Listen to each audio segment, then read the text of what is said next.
qasaabka gobolka Maroodijeex mudane Jaamac Xaaji Axmed Cabdi ayaa maanta xafiiskiisa kulan kula qaatay guddi xildhibaano golaha guurta Soomaaliland dhawaan u saareen xogaal noqoshada xaaladaha gobolada galbeedka Soomaaliland kulanka oo warbaahintu dabajoog ka ahayd markii uu soo dhamaaday waxa ka warbixiyay waxyaabihii lagaga wada hadlay kulanka xildhibaan Axmed Daahir Maxamuud Jirde iyo qasaabka gobolka Maroodijeex mudane Jaamac Xaaji Axmed Cabdi oo tahay bisha 27 waxaanu la kulanay maamulka gobolka Maroodijeex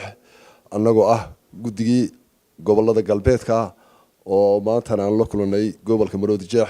si fiican oo wanaagsan oo mas'uuliyaysan oo waxtar leh iyo warbixintii gobolka Maroodijeex gudoomiyaha gobolka oo horeeyo oo xaaladda guud haday tahay abaaraha haday tahay nabadgelyada oo aad nooga siiyay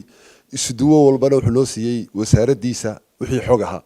aad iyo aad baan ugu mahadnaqaynaa wasalaam maanta oo 27 bishii Abriil 2019 waxaa nagu soo booqday xafiiska gobolka Maroodijeex guddi ka kooban golaha guurta Jamhuuriyadda Soomaaliland guddidaas oo mareysay gobolada dalka oo dhan gaar ahaan guddidii mareysay gobolada galbeedka oo runtii warbixin halkan aan ku kala qaadanay xaaladda gobolka Maroodijeex guud ahaan nabadgelyada iyo gaar ahaan arrimaha runtii waqtigan lagu jiro haday tahay arrimaha bulshada iyo haday tahay abaaraha wadanka ka jira iyo haday tahay arrimaha nabadgelyada aad iyo aad baan ugu faraxsanahay booqashadan aan noogu timaadeen aad iyo aadna waan idin soo dhaweynaynaa dhamaantiin waxaynu inahay hawl qaran ina xog kala helo oo runtii la isxog wareysto oo golayaasha qaranku ay gobolada iyo degmooyinka maraan aad iyo aad baan idinka mahad celinaynaa